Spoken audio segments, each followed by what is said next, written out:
Hello, my name is Jacob Todson and welcome back to the Wisdom of Odin.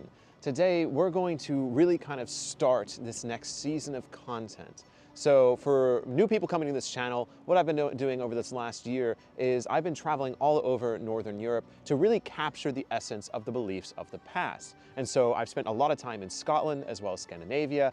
And this year I'm actually going to Ireland for the first time because I've been really feeling called to go there, one, but also to talk about Irish mythology, Celtic paganism, and everything wrapped up into that large terminology there. So this video is kind of the start of that. Here very soon I'll be going back to Scotland, making content there on Scottish history and paganism and mythology, and then I'll be going to Ireland for a very long series of videos. Now this has been a lot of work and research. I've been doing research now for the past year really, because Irish mythology and paganism and the term of Celtic paganism and mythology is so complicated and hard to get into. And so that's why we're having this video today, to show you the books I've been using for my research for these upcoming videos on not only Ireland, but Celtic paganism and Celtic belief in general. So I really just want to get this video started, so I hope it's useful to you. I hope there's books on here you didn't know existed, but of course I'll link all of them down below. But let's go ahead and get started with the mythology section of what books I've been using to research into Celtic and Irish mythology.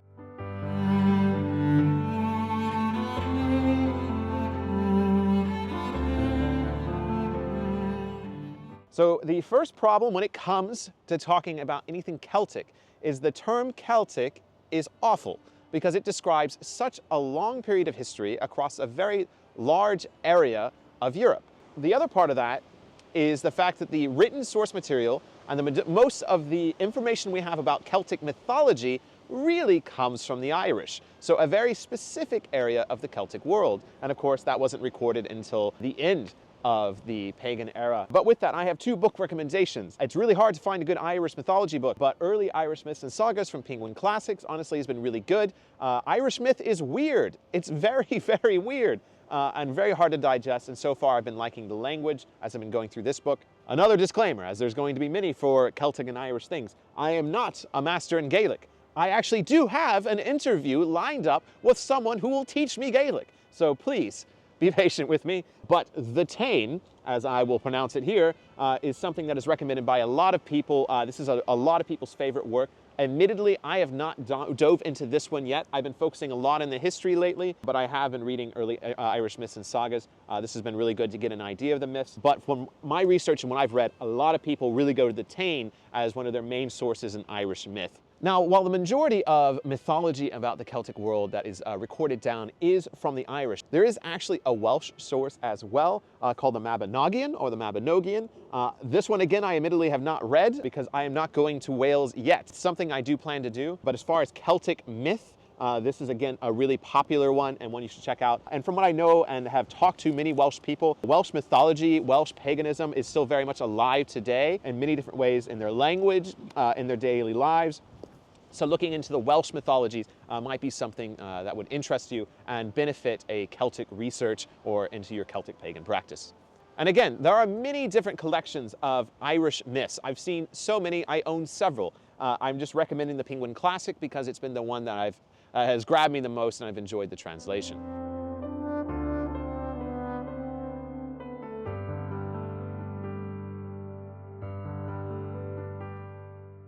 So this next section I want to move on to is history. I think it's really important because once we don't have mythology anymore, really all we have is artifacts. So when looking into Celtic, what Celtic is, the majority of our information comes from burial sites, grave goods, and votive offerings that were given. So really the majority of our evidence about the Celtic world comes from archaeology. And so looking into a good history book. I've read several now, and I think I can recommend the one that I like the most, and I'm sure people will disagree with me. But this is one I actually picked up recently called The Sacred Isle, Belief and Religion in Pre-Christian Ireland. And this has been absolutely incredible. So this book really dives into the specific religious rites as the name describes. So it's not just talking about, you know, we found a pottery here, or we found a spearhead here. It's really diving into both the myth and the artifacts that have been found across Ireland and the Celtic world in general that gives some idea of their religious practice. And it's not very long, it's not very heady, it's not something that is really pretentious, and it's really straight to the point. Obviously this name right here, Dathi O'Hogan, I have no idea. But whoever you are, thank you for writing this book, because this is truly my favorite book on Irish pagan history so far that I found. So with that, there's another book I would recommend, and this really goes into the Roman sources. So the Romans were the other main source that comes from the Celtic world, mostly writing about the Germans and the Gauls. And so a really great source, I read this book in like 2 weeks, is Sacred Britannia by Miranda Aldhouse Green. This book was incredible. I have read this cover to cover twice now, and truly, it's got pictures. I love pictures. Seriously, people that talk about artifacts and don't give pictures, I hate you. Like, show me the artifact you're talking about so I can find it as well and look at it. So this book, oh my gosh, and this author, everything I found from Miranda Aldhouse Green, I think you're going to really like. So highly recommend Sacred Britannia. This really goes into what happened to the early Britons. It kind of goes into Scots a little bit, and then obviously talks about the Celtic migrations pretty heavily, and then a lot of the Roman Celtic relations within Britannia. So really good book. So much information came from a lot of my videos last year from this book. Highly recommend. So as far as the next book I want to talk about is because this is a huge subject when it comes to Celtic and Irish belief, and that is the Druids. The Druids have just as many books written about them. There are so many books about the Druids, and I've read a few of them. I've thumbed through a few of them as well. So it can be really hard to find a good book on the Druids because there are so many. And this one surprised me because I picked it up in Edinburgh when I was in Scotland, and it's not typically a book I would pick up, but something called me to it.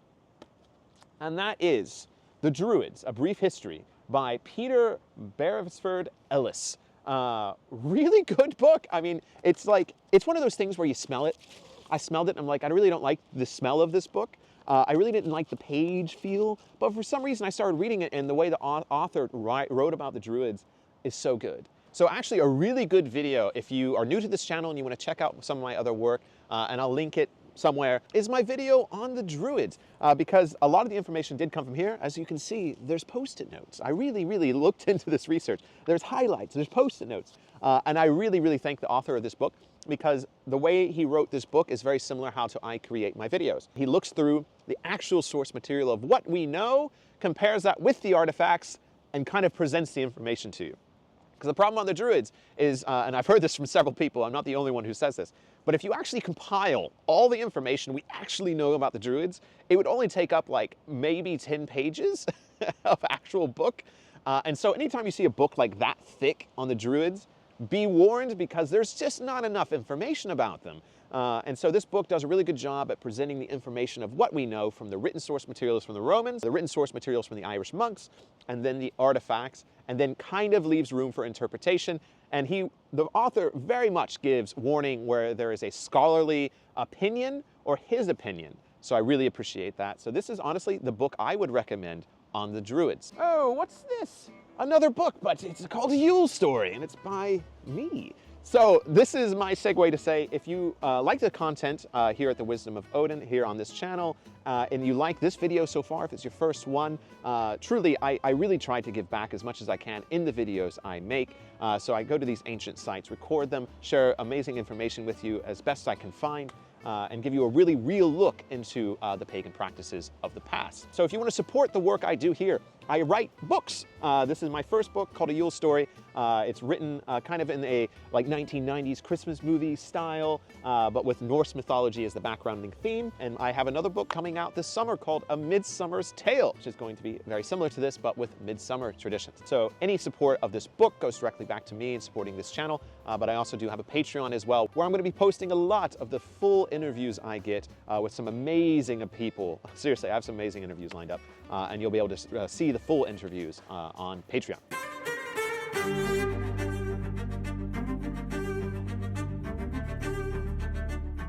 Okay, so with that, I do want to have another segment I want to talk about here, and it's Scotland, of course. And this kind of goes for anywhere in the Celtic world, whether that's in Germany, Germania, the Gaulish region, or up into like, you know, the Frisians, and basically any form of paganism. You're going to find area-specific books that are really hard to find if you're not in that area. And so I really want to recommend a couple of books here for the people who might be interested in Scottish-specific Celtic history, which is, again, kind of a weird word to say because the Scots weren't really Celts, but they kind of get wrapped up into that world, into the mythology. It's complicated. I'm going to be talking about it more. But 3 books I recommend. This is the Mac Daddy of books on Scottish history. I'm not quite done with it yet, but a lot of the information I'm getting on my Scottish paganism video that'll be coming out very soon is coming from Before Scotland, a prehistory by Alistair Moffat, which I've heard a lot of his books are really good. So really thick book, so much information, oh my gosh. I love this book. And again, key to my heart, it actually has picture references. So this history of Scotland is very, very unique and something that a lot of people don't know about because, again, it gets kind of wrapped up into general Celtic history. So really recommend Before Scotland if you're interested in Scottish history. This one I used for my Isle of Skye video, another one I very much recommend because this book I think you can get on Amazon. Again, I'll link it down below. But I never heard of this book before actually going to the Isle of Skye. And I found this in a bookshop in the Isle of Skye.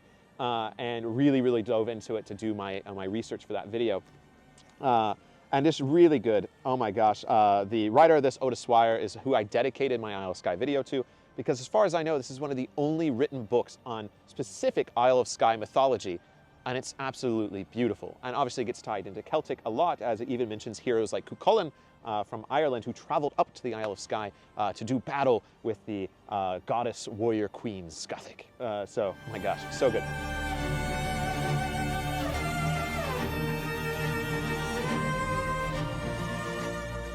So I don't have a very specific book to show you, mostly because I couldn't find it in my gigantic box of books that I have here in the States. But I did want to take a moment to mention Celtic pagan specific books. Talk about this a little bit in my Celtic paganism introduction video, is I have a pretty big problem with Celtic pagan specific books because it's really, really hard to separate Wicca from Celtic paganism. I'm not saying I have a problem with Wicca, I'm just saying that a lot of New Age traditions that come with Wicca are often getting infused with our information about Celtic mythology and paganism. And obviously this is almost inseparable. Now that I've spent a lot of time in the UK, about to go to Ireland, I'm finding it very difficult to separate New Age practices from Old World traditions. But I find it very particularly hard when it comes to Celtic because Wicca was kind of birthed out of Celtic ideology, specifically in Britain and Scotland.